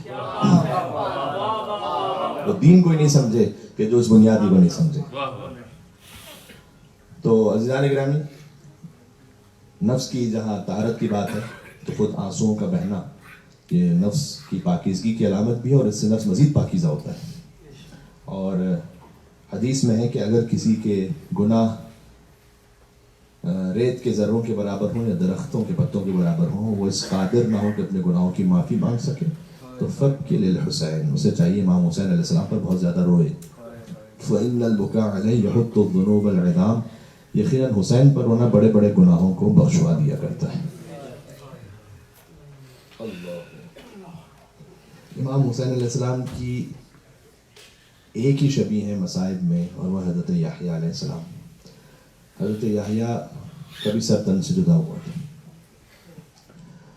امام حسین علیہ السلام کا سر تن بھی تن سے جدا ہوا تھا. حضرت یحییٰ 6 ماہ کے متولد، امام حسین علیہ السلام کے 6 ماہ کے متولد. بہت شباہت ہیں حضرت یحییٰ میں امام حسین علیہ السلام. حضرت یحییٰ کا سر بھی اس زمانے کے ظالم بادشاہ کے سامنے تشت میں رکھا گیا تھا. ایسے امام حسین علیہ السلام کا سر بھی یزید کے سامنے تشت میں تھا. اور زیارت ناحیہ میں کہ خیزران کی لکڑی سے یزید امام حسین علیہ السلام کے لبھائے مبارک کو مار رہا تھا.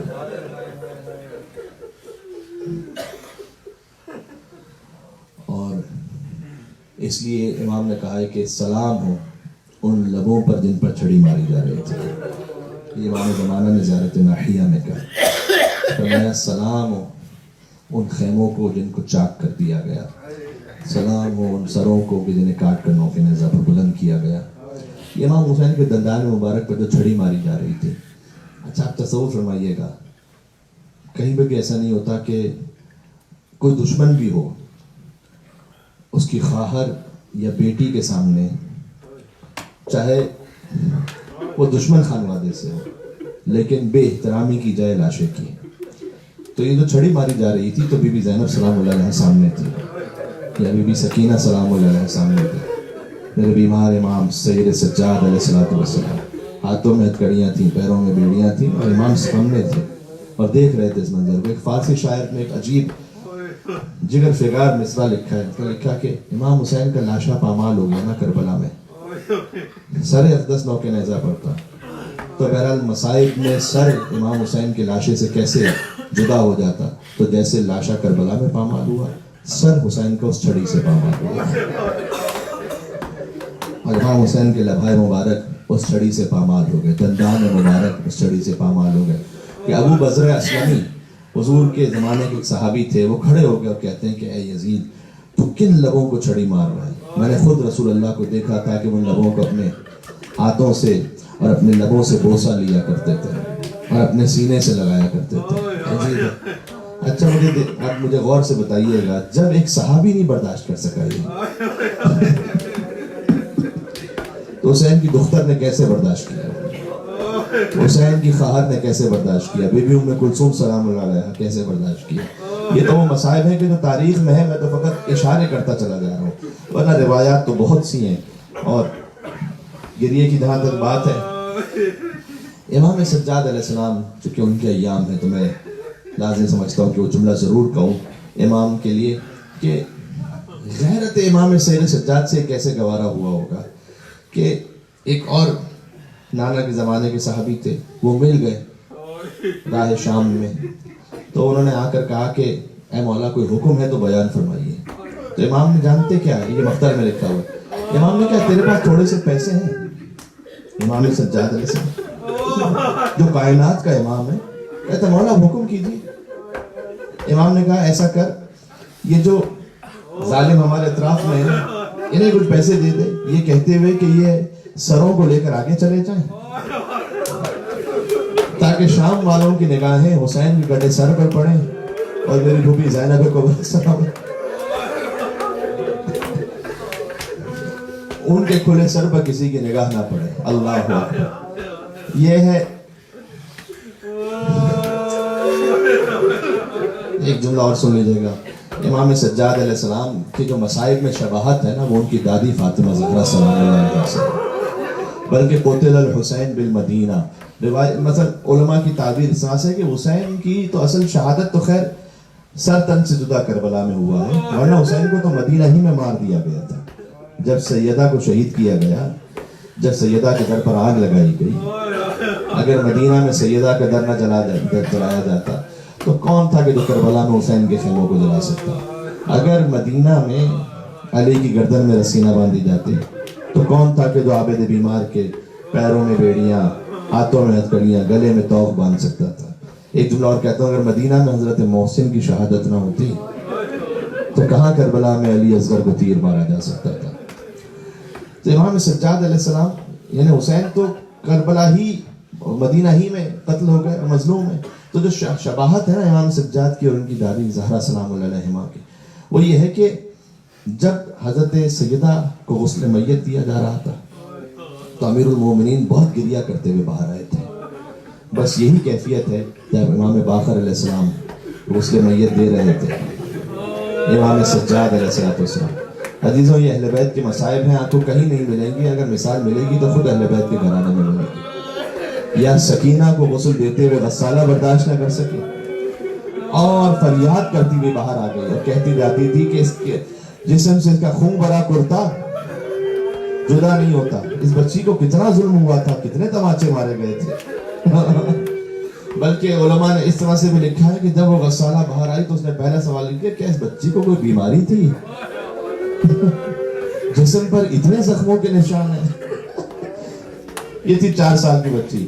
اور جب امام باقر علیہ السلام غسل دے رہے تھے، لیکن سجاد یا تو دن ہے رونا ہے، رات میں ہے رونا ہے، مستقل روتے رہے امام سجاد علیہ السلام. لیکن اچھا ایک دن موقع ایسا ملتا ہے کہ میں اس جملے کو مکمل کروں گا شباہت کو، لیکن ایک موقع ایسا ملتا ہے کہ امام کے پاس ان کے کچھ چاہنے والے آئے کہ مولا آپ اتنا گریہ فرماتے ہیں تو مولا ہمیں بھی پھر سامنے سے ہم کچھ بات نہیں کہہ پاتے، آپ سے کچھ کہنا ہے، کچھ سوال ہے، کچھ بات ہے، تو مولا اگر کچھ دیر کے لیے آپ اپنا گریہ روک لیجئے گا تو آپ کے پاس سے بیٹھنا چاہتے ہیں ایسے. امام نے کہا ٹھیک ہے، اگر تمہاری خواہش ہے تو میں اپنا گریہ ضبط کر لوں گا، تم آ کے بیٹھ جانا. تو وہ بیٹھے رہے امام کے پاس.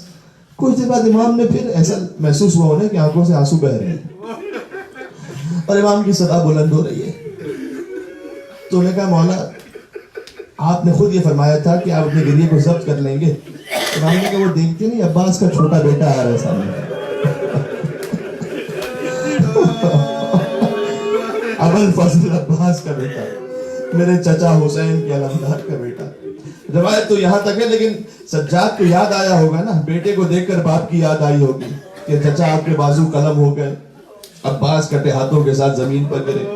تو یہ سارے مسائل تھے جو امام سجاد کی زندگی میں تھے. وہ جو شباہت ہے وہ اس طرح سے ہے کہ امام باقر جب غسل دے رہے تھے امام سجاد علیہ السلام کو تو گریہ کرتے ہوئے باہر آئے. اور گریہ کرتے ہوئے جب کسی نے پوچھا کہ مولا آپ کیوں گریہ کر رہے تھے، اس لیے کہ گلے میں خاردار توق کا زخم 35 سال بعد بھی 35 سال ہو گئے تھے، 35 سال بعد بھی اس توق کا زخم ابھی تک تھا. اللہ جانے وہ کیسا توق تھا، مجھے نہیں پتا کیسا توق تھا.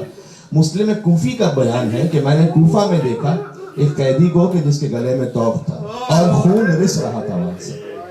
یہ مسلم کوفی کا بیان ہے جو کوفہ میں چند دنوں کی بات تھی. اس کے بعد شام کا بیان ہے کہ میں نے ایک اور راوی ہے, اس نے کہا کہ میں نے دیکھا کہ ایک بیمار کی گردن میں توق تھا اور گردن کی سفیدی وہاں پر نظر آ رہی تھی. جب رہا ہوئے سید سجاد تو اس توق کو کاٹا گیا تھا, دھس گیا تھا گردن میں. اور آخری جملہ توق کے لیے, جب واپس پہنچے مدینہ تو محمد حنفیہ آئے, آ کر کہتے ہیں کہ اے بزرگ شخص میرا بھتیجا واپس آیا ہے, میرا بھتیجا واپس آیا ہے, کیا تجھے خبر ہے میرے بھتیجے کی؟ کہ آپ کا بھتیجا چچا آپ نے بھی ہمیں نہ پہچانا, میں آپ کا بھتیجا علی ابن الحسین سید الساجدین زین العابدین.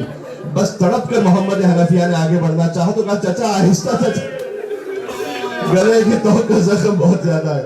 ایک مرتبہ سوال کیا, یہ بھی شباہت ہے, سیدہ بھی تو 18 برس میں ہاتھوں میں عصا تھا نا, ضعیفہ ہو چکی تھی بیوی.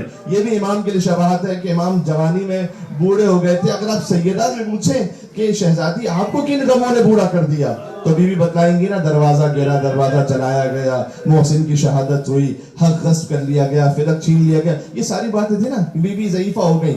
اگر کوئی سجاد سے پوچھے, جو پوچھ لیا محمد حنفیہ نے کہ بیٹا اس جوانی میں بڑھاپے کی کیفیت, تو سجاد الگ الگ جواب نہیں دیں گے, وہ ایک ہی لفظ کو 3 مرتبہ دہرا دیتے تھے. کہتے تھے اشاہ اشاہ اش. وسيعلم الذين ظلموا على محمد أي منقلب ينقلبون. يا أبا الحسن يا علي بن الحسين يا زين العابدين أيها السجاد يا ابن رسول الله يا حجة الله على خلقه يا سيدنا ومولانا إنا توجهنا واستشفعنا وتوسلنا بك إلى الله وقدمناك بين يدي حاجاتنا يا وجيها عند الله اشفع لنا. ایک مرتبہ اور مل کے یا وجیہا عند اللہ اشفع لنا عند اللہ. اللهم صل على محمد وعلى محمد.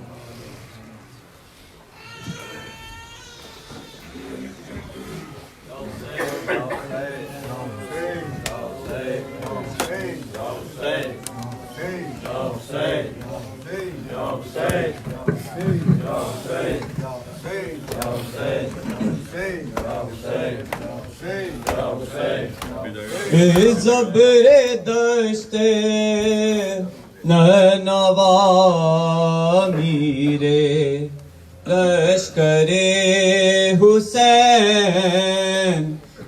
زبر دشت نینوا میرے لشکر حسین. زبر دشت نینوا میرے لشکر حسین. تمہیں وغا نہنگ قلزم وغا امیر لشکر حسین. خدنگ ترکش قضا امیر لشکر حسین. برنگ شاہ لافتہ امیر لشکر حسین. برنگ شاہ لافتہ امیر لشکر حسین. جری دلیر با وفا امیر لشکر حسین.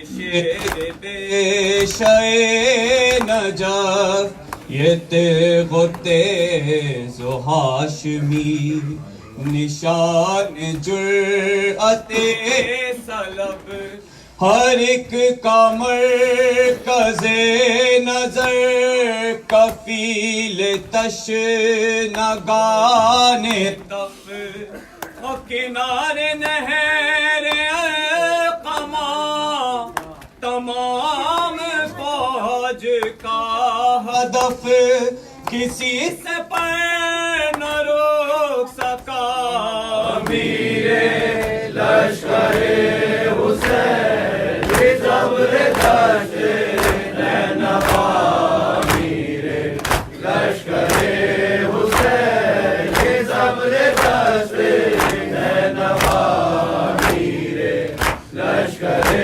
حسین بہادران صف شکن میں اس جری کے تذکرے دلاوران تیغ و زن میں اس جری کے تذکرے ہر ایک وفا کی انجمن میں اس جری کے تذکرے اور رسول پاک کے چمن میں اس جری کے تذکرے غرور آل مصطفیٰ امیر لشکر حسین زبر دشت نینوا امیر لشکر حسین زبر دشت نینوا امیر لشکر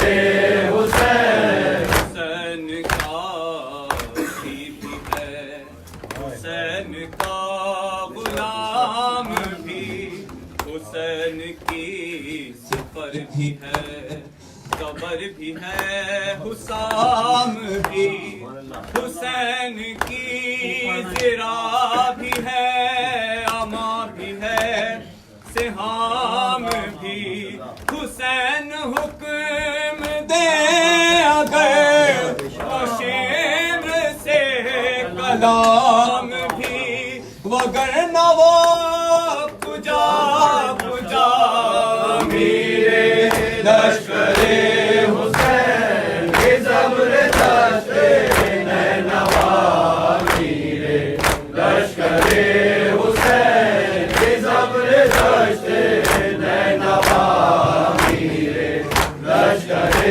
حسین حسین اذن دیں اگر ابھی یہ سب کو دیکھ لے ابھی عراق و شام کو ابھی حلب کو دیکھ لے ابھی ابھی یہ کوفیان بے ادب کو دیکھ لے اور مقابلہ جو پڑے تو کل عرب کو دیکھ لے مثال شاہ لاپتہ امیر لشکر حسین زبر دشت نینوا امیر لشکر حسین زبر دشت نینوا امیر لشکر حسین اشارہ امام ہو تو فتح ہمیں دھرا ہے کیا شعاع مہر کے لیے یہ شام کی گھٹا ہے کیا فرات تک نہ جان دے کسی میں حوصلہ ہے کیا اور علی کے شیر کے لیے یہ جنگ کربلا ہے کیا الٹ دے تخت شام کا امیر لشکر حسین زبر دشت نینوا امیر لشکر حسین زبر دشت نینوا امیر لشکر حسین مگر یہاں تو حکم ہے، مگر یہاں تو حکم ہے کہ بس علی کے شیر، بس حسین اپنی زندگی سے ہو چکا ہے سیر، بس قریب وقت عصر ہے، بس اب میرے دلیر، بس ہمارے کوچ میں کہیں مزید ہو نہ دیر، بس کرے گا تاب اگر وغا میرے لشکر حسین زبر دشت نینوا، میرے لشکر حسین زبر دشت نینوا، میرے لشکر حسین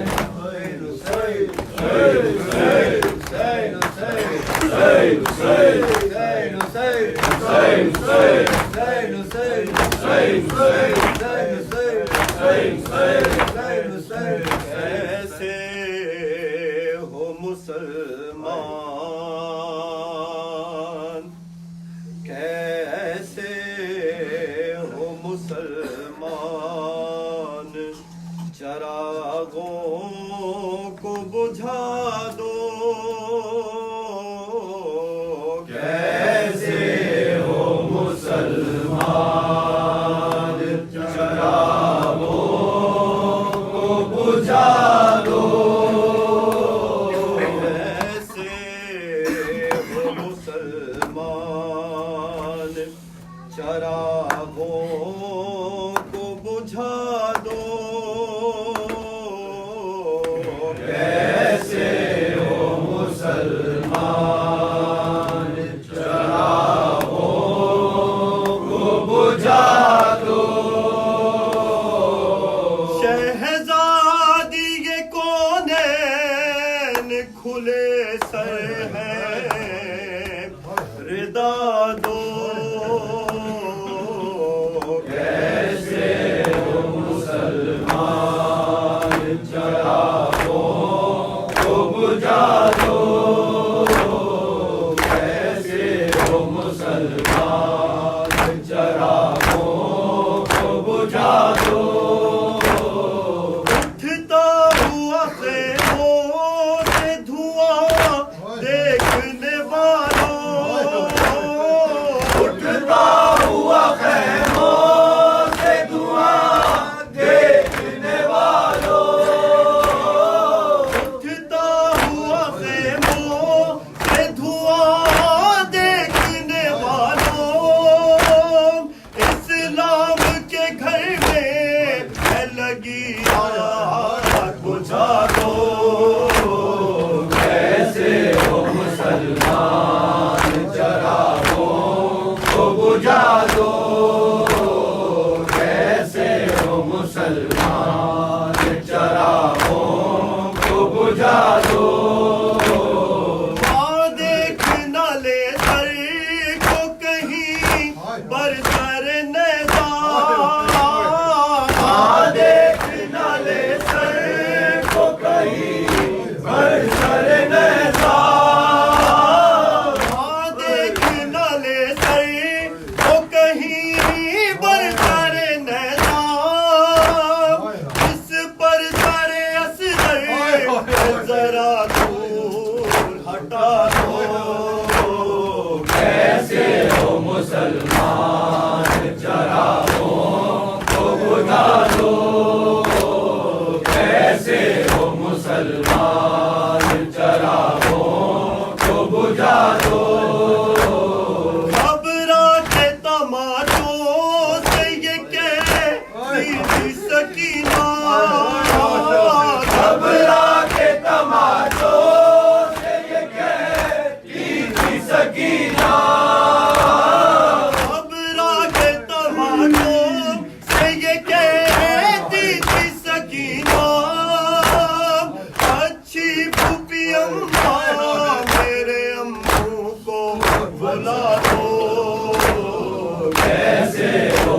مسلمان چراغوں کو بجھا دو کیسے ہو مسلمان چراغوں کو بجھا دو اس دل کے لیے پالا تھا کیا بنت نبی نے اس دل کے لیے پالا تھا کیا بنت نبی نے اس دل کے لیے پالا تھا کیا بنت نبی نے شبیر کا سر کاٹ کے نیزے پہ چڑھا دو کیسے ہو مسلمان چراغوں کو بجھا دو کیسے ہو مسلمان چراغوں کو بجھا دو شبیر کے ماتم کی صدا گونج رہی ہے شبیر کے ماتم کی صدا گونج رہی ہے شبیر کے ماتم کی صدا گونج رہی ہے اٹھو میری آواز سے آواز ملا دو کیسے ہو مسلمان چراغوں کو بجھا دو کیسے یا حسین یا حسین یا حسین یا حسین یا حسین یا حسین سجاد میں زینب ہوں میرے سر پردہ کوئی نہیں بازار جفا سجاد میں زینب ہوں میرے سر پہ ردا کوئی نہیں بازار جفا سجاد میں زینب ہوں میرے سر پہ ردا کوئی نہیں بازار جفا سجاد میں زینب ہوں میرے سر پہ ردا کوئی نہیں بازار جفا اجما ہے خوفیوں کا میرے چلنے کی راہ کوئی نہیں بازار جفا سجاد میں زینب ہوں میرے سر پہ ردا کوئی نہیں بازار جفا سجاد میں زینب ہوں میرے سر پہ ردا کوئی نہیں بازار جفا سجاد میرے سر سے آدان چھنی چادر سجاد میرے سر سے آدان چھنی چادر بلوے میں نبی زادی پھروائی گئی در در مل جائے رضا مجھ کو اور کوئی دعا نہیں مل جائے رضا مجھ کو اور میری دعا کوئی نہیں بازار جفا سجاد میں زینب ہوں میرے سر پہ ردا کوئی نہیں بازار جفا سجاد میں زینب ہوں میرے سر پہ ردا کوئی نہیں بازار جفا سجاد میرے دل کو یہ درد ستاتا ہے ہر غازی کا نیزے سے جب خواب پہ آتا سر میرا کھلا دیکھے تم اس سے بڑا کوئی نہیں بازار جفا سجاد میں زینب ہوں میرے سر پہ ردا کوئی نہیں بازار جفا سجاد میں زینب ہوں میرے سر پہ ردا کوئی نہیں بازار جفا سجاد چلوں کیسے لاکھوں ہے تماشائی یاد آتا ہے رہ رہ کے عباس میرا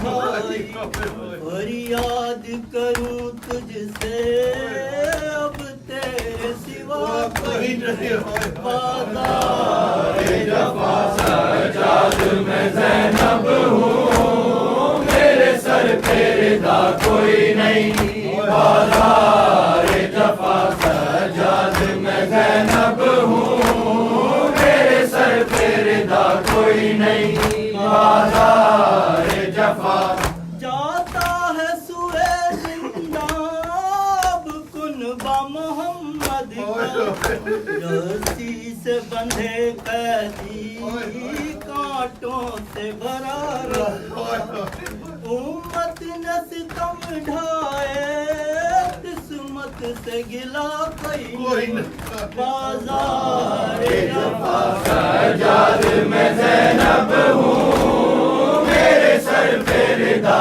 کوئی نہیں بازار جفا سجاد میں زینب ہوں میرے سر پہ ردا کوئی نہیں بازار جفا موت آئے گی زندہ میں بالی سکینہ کو موت آئے گی زندہ میں بالی سکینہ کو کیا جا کے بتاؤں بیمار مدینہ کو ہم دل پہ اٹھانے کو باقی بچا کوئی بازار جفا سجاد میں زینب ہوں میرے سر پہ ردا کوئی نہیں بازار جفا سجاد میں زینب ہوں میرے سر پہ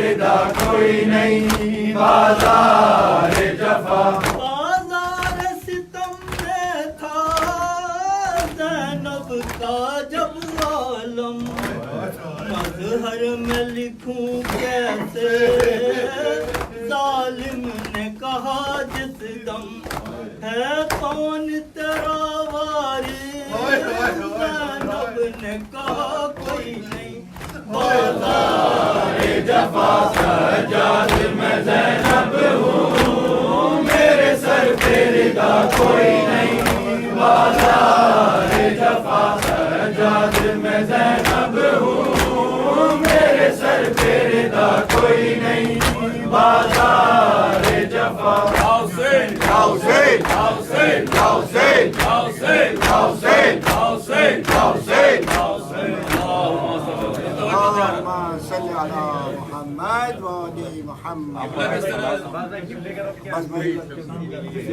محمد اللهم صل على محمد وآل محمد بسم الله الرحمن الرحيم السلام عليك يا رسول الله السلام عليك يا نبي الله السلام عليك يا فاطمة الزهراء سيدتي نساء العالمين السلام عليك يا حسن المجتبى السلام عليكما يا جميع أمة البقي ورحمة الله وبركاته السلام عليك يا أمير المؤمنين يا علي بن أبي طالب ورحمة الله وبركاته جميعا السلام على الحسين وعلى علي بن الحسين وعلى أولاد الحسين وعلى أصحاب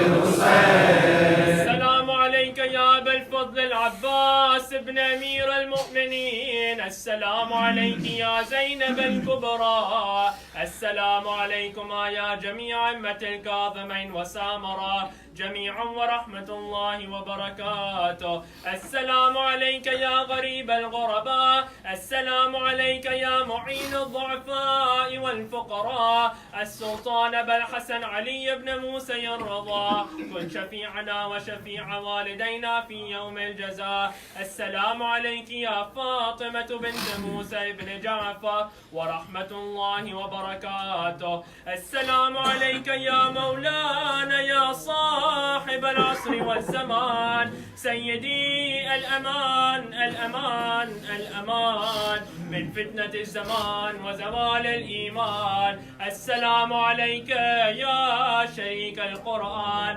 السلام عليك يا كعبة الإيمان. السلام عليك يا إمامنا وإمام الإنس والجان. عجل الله تعالى فرجا وسهل الله تعالى مخرجا. ظهورك ورحمة الله وبركاته. اللهم صل على